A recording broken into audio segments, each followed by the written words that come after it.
A job in this economy sounds fake, right? But trust me, it's not impossible. When I started, I didn't even know the word motion design existed.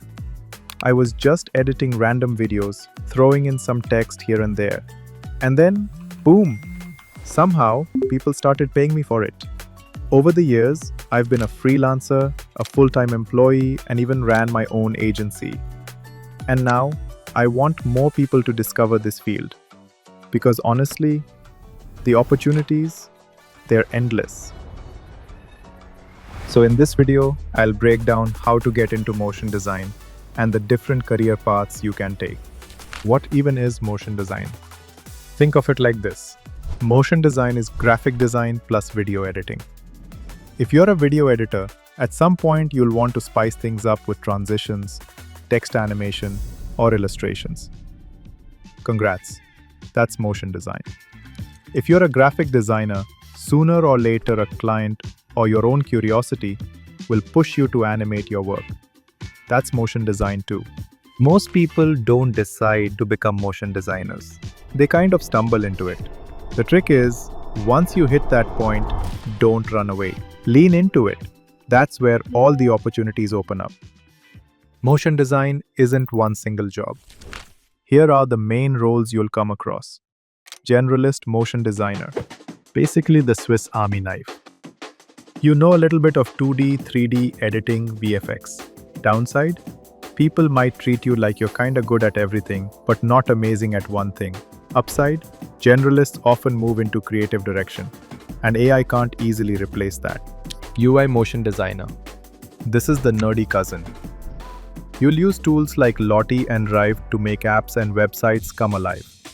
Not flashy, not sexy, but very in demand. 3D motion designer. The cool kids. The ones who make shiny iPhone ads or abstract renders that make you go, wait, how is that even real? It's harder to learn, but Blender is free. Just be ready for your computer to sound like a jet engine. Long-form editor. Perfect for YouTube, explainer videos, or product launches.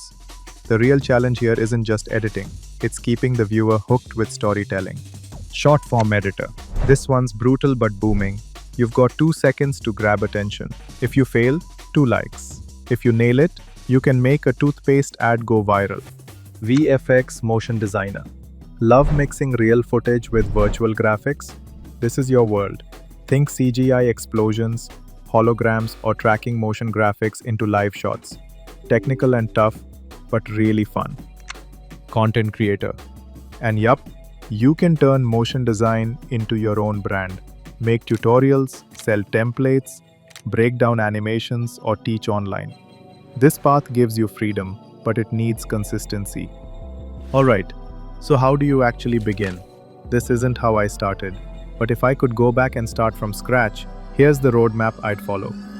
Learn design layouts. Well, the least you can start with is putting your elements in place. Very much like how you arrange your Instagram stories.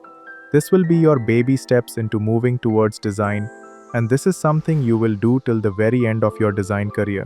You can practice basic layouting on Figma, which is free and easily usable too.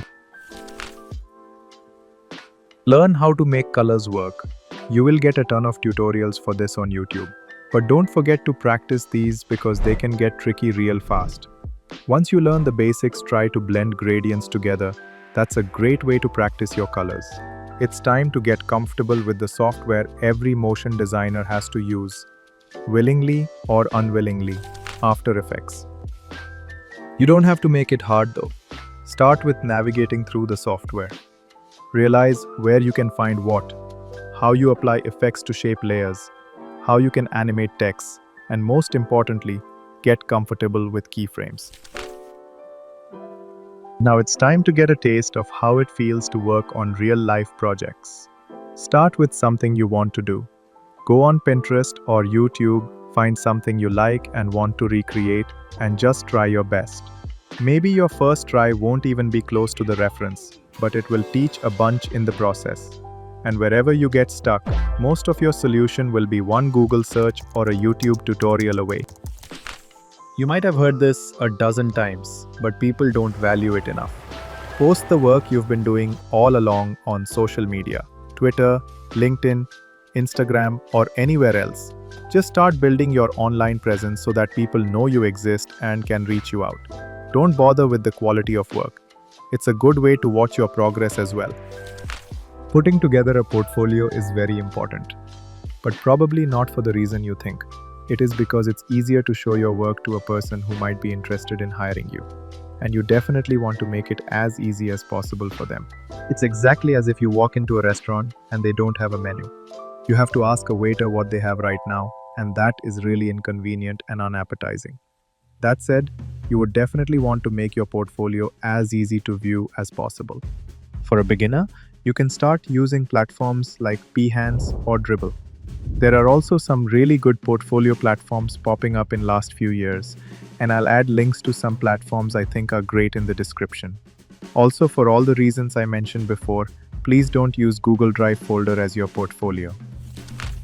Now that everything is in place, you can start with applying to entry-level jobs or internships. If you're going freelance, start cold emailing and post even more. The most difficult part will be to get your first 3 clients, but after that, it is a smooth sail. Like any creative field, motion design has its highs and lows. The pros: once you get good, you stop chasing clients, they start chasing you. You might even move into a director's role where it's less about keyframes and more about creative thinking and guiding others. And the best part? Your skills become scalable.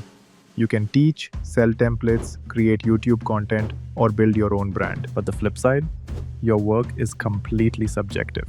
What you love might get rejected instantly, and what you hate might go viral.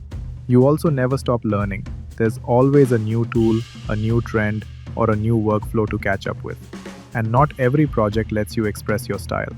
Most of the time, you're designing for someone else's vision, not yours. Still, if you love making things move and you're willing to keep learning, adapting, and experimenting, this career can take you places. Don't worry about being perfect. Just be consistent.